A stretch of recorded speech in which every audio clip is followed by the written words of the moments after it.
என் பெயர் தேஜல். நான் சுவாச்சகம் உயர்நிலைப்பள்ளி உயர்நிலை 3இல் படிக்கிறேன்.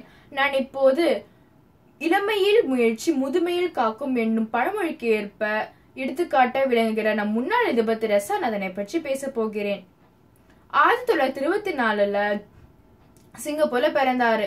அவரோட அப்போட வேலை காரணமா அவரோட குடும்பத்தினரும் முயார் அப்படிங்கிற ஒரு நகருக்கு குடி போனாங்க. நாதன் 8 வயதாக இருக்கும் போது அவரோட அப்பா கடன் சுமையை தாங்க முடியாம தற்கொலை செஞ்சுக்கிட்டாரு. அதனால சிங்கப்பூர்ல இருக்கிற அவரோட மாமா வீட்டுக்கு போய் தன்னோட படிப்பை தொடர்ந்தாரு. 2 முறை பள்ளியில இருந்து நீக்கப்பட்டாரு. அவமானம் தாங்க முடியாம தன்னோட அம்மாவை சந்திக்க தைரியம் இல்லாம நாதன் தன்னோட பள்ளி பையன் மட்டுமே எடுத்துக்கிட்டு வீட்டை விட்டு ஓடிட்டாரு. வெற்றி வேண்டுமா போட்டு பாரடா ஏது நீச்சல் அப்படிங்கிறதுக்கு ஏத்த மாதிரி நாதன் வாழ்க்கையில ஏதாவது சாதிச்சுட்டு தன்னோட அம்மா போய் பார்க்கணும்னு முடிவு செஞ்சாரு. அதனால ஒரு உணவு கடையில வேலை செஞ்சாரு.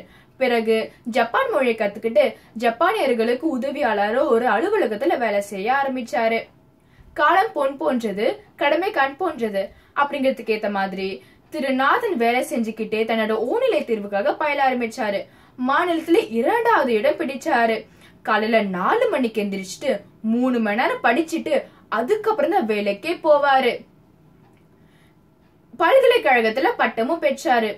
தேடிச்சோறு நிதம் தின்று பல சின்னஞ்சிறு கதைகள் பேசி மனம் வாடி துன்பம் மிக உழன்று பிறர் வாட பல செயல்கள் செய்து நிறை கூடி கிழ பருவம் மேடி கூற்றுக்கு ஏறையான பின்மாயும் பல வேடிக்கை மனிதரை போலே நான் வீழ்வேன் என்று நினைத்தாயோ என்ற மகாகவி பாரதியாரின் வரிகளுக்கு ஏற்ப நாதன் ஒரு சாதாரணமான வாழ்க்கையை வாழாம இளமையில இப்படி முயற்சி செய்தனால்தான் தன்னுடைய 25வது வயதுல நாதன் சிங்கப்பூரின் அதிபரானாரு.